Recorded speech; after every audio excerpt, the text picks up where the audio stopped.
Hello, I'm Dr. Sai. Have you or a member of your family been diagnosed with inflammatory bowel disease, or IBD for short? If you have, you're not alone. Some 3 million people suffer from IBD in Europe. IBD is the chronic inflammation of the bowel and usually strikes when you're in your mid-teens to your 30s. But it also affects people older than this and can even appear in young toddlers. Treating IBD costs our healthcare systems more than €5 billion a year. Symptoms include abdominal pain, nausea, diarrhea, bleeding, extreme tiredness, and unintended weight loss. We don't know for sure what causes IBD, but it seems that our Western lifestyle, together with other environmental factors such as smoking and possibly diet, are changing the way our guts behave.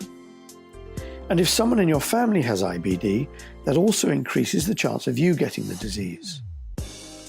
There are 2 types of IBD: Crohn's disease, which affects the whole of your intestine, and ulcerative colitis, which only affects the large bowel or colon and is usually less painful. Whichever type of IBD you have, there will be times when it flares up, but also times when you're feeling much better. After running some tests, which may include taking blood, an X-ray or a colonoscopy, the doctor will then decide on a course of treatment for you. This could include anti-inflammatory tablets, medical steroids, or in more severe cases, injectable biologic drugs, which suppress your immune response. 40% of sufferers will need surgery at some stage to remove a part of or even the entire bowel.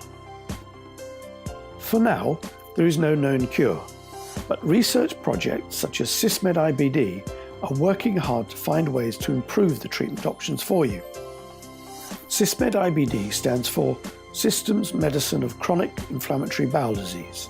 It is a 5-year research project funded by the European Commission, which has brought together some of the leading experts in IBD, both doctors and research scientists from Europe, Israel, and New Zealand.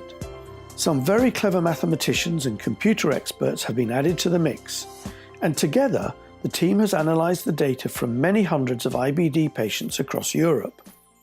The results have meant that they have been able to split sufferers into different patient types or groups, information which will help your doctor or IBD consultant to identify which treatment is more likely to be effective for you. The research undertaken in SysmedIBD has made some very exciting progress.